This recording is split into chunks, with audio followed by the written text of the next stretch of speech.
Doggy, what's up? Hello, Charlie. Nice to talk. Hey, listen, I got a question for you. One question about the Orioles and one over-under. So I notice every time you mention the Orioles, you always say they have a good manager.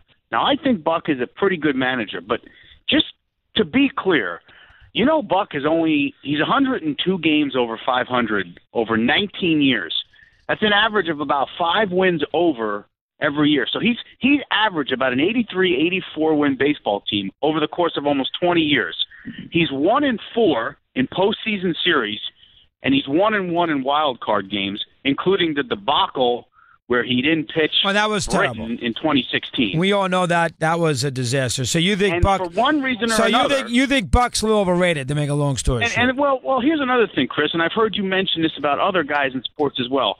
Why can't Buck Showalter? Why didn't he stick with the Yankees when they were about to make their run? Why didn't he stick with Arizona before they were about to make their run? He left the Yankees because of the fact that George fired Rick Down as hitting coach. And Buck on principle didn't like that. That's what it came down to. Well, I don't know. I think there's a little bit more than meets the eye with Buck. I'm not sure if he's as great as everyone thinks. He that's a fair point. Assumes he is. That's a fair point. Now, go ahead. Next. And let me ask you a question on over-unders. I do the over-unders the same way you and Mike did them for years. I pick 5 and 5 with a good friend of mine. And here's my strategy. I pick the teams whose over-under numbers are right about 500, and I try to make a simple decision. Is this an above or below 500 Yeah, that's not a bad way to do it. Go ahead. There's one that jumps out this year that I think you're going to agree with me on. Their number, shockingly, is at 81 and a half, or maybe it's 80 and a half. Colorado? And I can't believe it. Colorado. Doggy. How is that? How are they not going to be at least an 82-win team? No, you're gonna pay a huge vig on that now. If you lose it, minus 175. I understand where you're coming from. They don't believe in a Colorado winning culture, is what they're telling you right there. They had a good year last year. They won 87, 88 games. They made additions, bullpen especially. They don't believe Vegas in Colorado doing this on a back-to-back basis. That's what they don't, and they know the division's hard. Because obviously the Giants, although the Giants number is higher, San Diego's about the same, they know the division is tricky. So that is probably the reason why they are in a situation where they put that a little lower than normal. But a lot of people have run to Colorado thinking the Rockies, Arenado, Blackman, Wade Davis are going to be much better than 80 and a half. Now, I happen to agree with you on that. But if you somehow get it wrong and you lay $100, you're paying 175. So you got to keep that in mind now. That's a huge vig. Huge. Here's Jai, and he's in Baltimore, Maryland. A chance for him. Jai, good afternoon. How are you today? What do you have for me? I'm good, Mad Dog. How are you? All right, Jai. Thank you. Alex Cobb is an Oriole. Let me hear your take on that first. Fire away. Well, here's what I have to say. The Orioles are a type of organization that will do something at the last minute, in my opinion, that they will make a signing at the last minute and will say, well, we tried to do something, and then they'll want to get thrown into the Hall of Fame if a guy like Nelson Cruz, for example, a couple years ago, leads the league in home runs and we, do a little something. Bottom line is, dog, with the Orioles is that I don't know what to expect, and I just like you with your Giants about 10 years ago. I've been burned and written too many times, and Buck is not going into the Hall of Fame, just like Pete Carroll. Even though he's never won a championship, the Buck is his consideration of being in the Hall of Fame is extinguished because of that dopey, boneheaded decision. No, he wasn't going anyway, but I understand where you're coming from. Buck builds two teams. He built the Diamondbacks, didn't finish the job. He built the Yankees and didn't finish the job. And he's been pretty good with the Orioles, and he had Texas was competitive. But I understand. Buck, you can make the argument, and Jai just did, maybe a little overrated. Now, I like Buck. I trust Buck. Make a long story short. His team's going to give him a good effort. I think Buck at the end of the day will get the most out of his team. If the team's a 75-win team, they're going to win 75 games. If the team's a 85-win team, Buck, by golly, will get them 85 wins. I mean, that I think is Buck. Now, do they have this year? You'd think they would be a little better than 73. I mean, they got Machado, Adam Jones, Scope at second, Chris Davis, Trumbo, Mancini. You'd think they'd be a little better than 72 wins. Bundy, Gausman, now Cobb.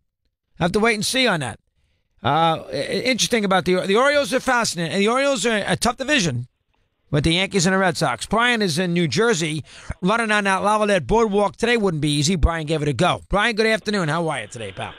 Doing all right, Chris. How about yourself? Fine there, Brian. Thank you. What's on your mind today? Chris, I'll hold off on the Ken Giles question that I was going to ask you for a little later on, but I wanted to, if you give me time for two things. Number one, I hope to answer one of your questions, and number two, I wanted to ask you a question about charm with the college basketball tournament. Chris, the NHL, I believe this is the answer of why they have the convoluted playoff system they do.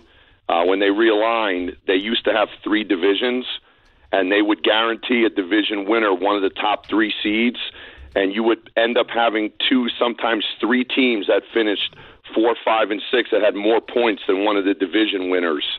So they tried to put a little more stock in the division play instead of just the conference play. Well, I think the NHL is very conscious about giving you these great playoff series with rivalries, and get a lot of juice out of that based on the rivalry. Now, my argument, they want a Boston-Montreal, for instance. Now, my argument is that doesn't make any sense. It's playoff hockey. Playoff hockey should stand alone, where you shouldn't be that concerned about making sure you accent rivalry in divisional play. That would be my argument. No, I would agree with that, but I think that's why they went to this system now, when they realigned and made three divisions into two and set up this new playoff system. So the second thing, Chris, and you're the only guy in America that I would ask this to, because this is something I think would be up your alley. And I've gone away from college basketball, Chris. I used to be an enormous college basketball fan when I was a kid, but just everything that's gone on with the game. You know, Chris, why do they, in these tournament games, why do they have a generic floor for the games now? Like, I watched the other night just the Valvano story and watching Louisville play Houston, and they were playing in the pit in Albuquerque, and it was like Albuquerque's home court that they were playing on. Now they have these like generic floors that say like first round, they're all the same. And NCAA like watching the games in the Carrier Dome, you knew it was there. The weird game out west, like in Weber State when they had a weird court, it just gave it a little bit of charm to me. Now it seems like very generic. And I think, I understand. Every court looks the same. There is some truth to that. I get what you're saying there. Steve is a college hoop junkie. Are we all set for Wendy's tonight? Yeah, you coming? Where is the address? What do you think you're going to have? Well, I'm going to have a Frosty. Can you afford that? It's $2.99. Can I get a chocolate one? Okay, you can have that. If I put the sprinkles on it, it's an extra quarter. Yeah, is that all right? I mean, for you, I'll splurge. All right, very good. Yeah. And I can have a cheeseburger with some French fries? Anything your heart desires. Okay, very good. Christopher. So I'm allowed to do that? Oh, yeah. Oh, very good. Absolutely. Very good. Yep. Looking forward to having you. Okay, so how many are you taking out? Wendy's? 10? Who's ever around? Are you going home, by the way? No. Yeah, it sounds like you could go home here with these trains. I guess you could, but they keep saying it's going to get worse. It slowed down when I got off the air, but then now it's starting to pick up again. Look, I mean, I'm not taking any chance. I know, Colin. I'll be the guy that goes home and then the tree will go down and I'll be stuck for 5 hours. And you've had some rough travel on these metro. So I'm not taking any chance. Couldn't find a Uber at the North White Plains subway at the train stop. That was a disaster. You have had a rough. I found it eventually, but boy, it was not easy. You have had a rough time. How you feel? Everything under control? Very good, Chris. And you? Not bad. Yeah. The Orioles with Alex Cobb. You have a comment? You have a comment on that? Yeah, I don't understand what the point is. I mean, you're gonna be rebuilding by the All-Star break. I mean, what's the point? You know what I mean? I know you have to please your fan base, but really? Does that make sense to you? Well, I guess maybe the Nationals, the Massa Network, 30 miles apart, the two stadiums, maybe that got something to do with it. I guess. Right. You are okay with that signing? Yeah, it's a strange one. I agree. How about the Orioles at 72.5? Would you go over on that? They got some good players. Now, they might trade Machado. Well, that's the thing. I mean, you worry about where they are around the trade deadline, and then they start unloading people. That's why I think Texas under is a good play, because I foresee that happening. Yeah, you made that point. Yeah. How about Toronto over 81.5? I mean, I'd be skeptical with the two teams in that division. I think they're probably going to be right there. That's a tough one. I mean, I think it could easily go there. You don't want them to trade Donaldson, but the one thing about the Blue Jays, they have that's a big market franchise. They're going to probably try to stay relevant as best they can. That's what I mean. So you gamble that they keep Donaldson in the mix. You could make a run, and they got good pitching. Yeah, it's not a bad one. Not a terrible one. I have considered that. White Sox, as you know. Mm-hmm. And I mentioned to you the Rockies too. I'm surprised the number's as low as it is. Yeah, there's got to be the division, the winning culture. Remember now, you take the Rockies and you don't get it. It's minus 175. Yeah, you're going to get drilled. You're going to get killed. You're going to pay 2-1. Right, but don't you think the Dodgers are coming down a little? I mean, I like the Dodger under myself. Yeah, people expect the Giants to be a little better, but or a lot better. But I don't know. I think the Rockies is a decent play. I know you're going to get hurt with the VIG, but I like it. I like the Rockies. So the Rockies, Texas, White Sox. I think the White Sox and the Mets. I think the Mets are going over. Yeah, you was like it 82? 82. Yeah. Here's Steve's Sports Bite. He's on Mad Dog Unleashed.